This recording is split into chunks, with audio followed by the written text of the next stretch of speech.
Hello everyone, today we are covering our part 3 of genetics, principle of inheritance and variation. Basically इस वाले part के अंदर हम लोग पढ़ने वाले हैं about the sex determination and about the pedigree analysis और जो बाकी के disorders हैं उनके लिए एक separate वीडियो बनाएंगे उसके अंदर पढ़ेंगे ठीक है. Let's discuss our first topic that is sex determination. Mainly इसके बारे में पढ़ेंगे कि किस तरीके से सेक्स को हम डिटरमाइन कर सकते हैं ऑफ डिफरेंट ऑर्गेनिजम्स के और अपने हिस्ट्री में पीछे क्या क्या डिस्कवरीज हुई थी इसको लेके क्या क्या एक्सपेरिमेंट्स हुए थे और किसने किया था वो सब. सो फर्स्टली कि जो हैंकिंग थे एक साइंटिस्ट थे उन्होंने 1891 में काफी सारे इंसेक्ट्स के अंदर जब स्पर्मेटोजेनेसिस हो रहा था उस टाइम पे उन्होंने कुछ स्पेसिफिक न्यूक्लियर स्ट्रक्चर्स को वहां पे देखा और उन न्यूक्लियर स्ट्रक्चर्स को उन्होंने नाम दिया एज द एक्स बॉडी. लेकिन ये जो एक्स बॉडीज थी इनके सिग्निफिकेंस को हैंकिंग एक्सप्लेन नहीं कर पाए थे और बाद में पता चला था कि ये जो एक्स बॉडी थी ऑफ हैंकिंग ये मेनली क्या थे एक्स क्रोमोसोम्स थे. ठीक है, तो एक्स बॉडी ऑफ हैंकिंग के नाम से इसको बोला जाता है जो कि एक्स क्रोमोसोम्स थे मेनली. देन जो मेल हनी बीज होते हैं मेल हनी बीज को बोलते हैं ड्रोन्स. इनके पास उनके खुद के फादर एंड सन नहीं होते लेकिन उनके ग्रैंडफादर्स एंड ग्रैंडसन्स होते हैं. Okay, so let's to move to the next topic. So here we will discuss about these two figures and this figure is from the NCERT and this is not present in the this one is not present in the NCERT.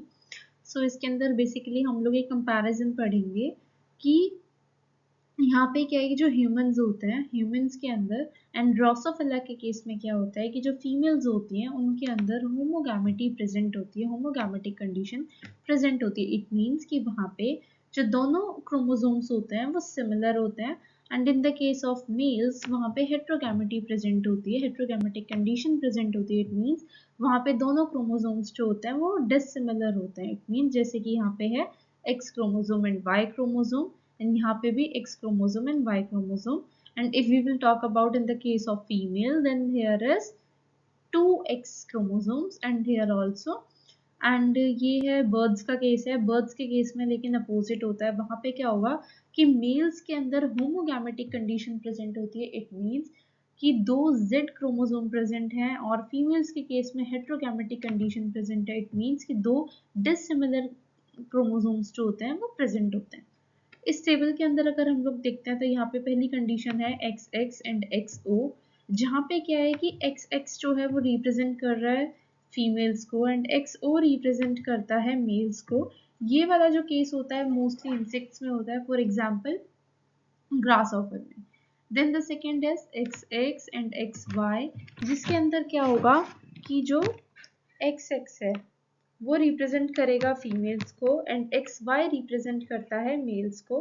ये condition होती है basically Drosophila में and humans में.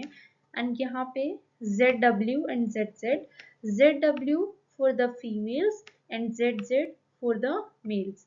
Mostly birds के case में होता है.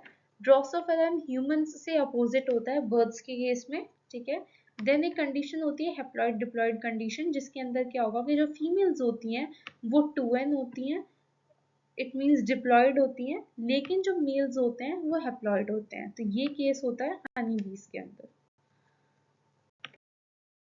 सो here we will discuss about the pedigree analysis और यहाँ पे कुछ सिंबल्स हैं जिसकी वजह से कि जो पेडिग्री एनालिसिस होता है उसको हम बहुत इजीली समझ सकते हैं. अगर किसी भी मतलब कोई भी रिप्रेजेंटेशन है पेडिग्री एनालिसिस का, उसके अंदर अगर जो स्क्वायर्स होंगे वो रिप्रेजेंट करेंगे मेल को, इस टाइप के जो सर्कल्स होंगे वो रिप्रेजेंट करेंगे फीमेल्स को एंड ये जो डायमंड शेप है ये रिप्रेजेंट करेगा for the sex unspecified. And these structures like the square, circle and the diamond shaped structure और अगर वो फिल्ड है तो इट मीन्स कि वो अफेक्टेड इंडिविजुअल्स को रिप्रेजेंट करेगा. इट मीन्स कि जो भी इंडिविजुअल्स उस रिप्रेजेंटेशन के अंदर प्रेजेंट है वो किसी ना किसी डिसऑर्डर से अफेक्टेड होंगे. एंड इफ कि अगर ये मेल है, ठीक है, स्क्वायर वाला मेल को रिप्रेजेंट कर रहा है, सर्कल वाला फीमेल को रिप्रेजेंट कर रहा है।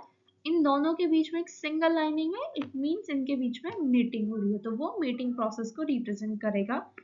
दो लाइनिंग है तो मतलब जो रिलेटिव्स होंगे, ठीक है, उनके बीच में मीटिंग होगी, meeting between the relatives, and this is the मतलब यहाँ पे ये मेल है, ये फीमेल है, ठीक है। इन दोनों की ये क्या होगी, जनरेशन आ जाएगी, इट मींस ये इनके चिल्ड्रंस हो जाएंगे।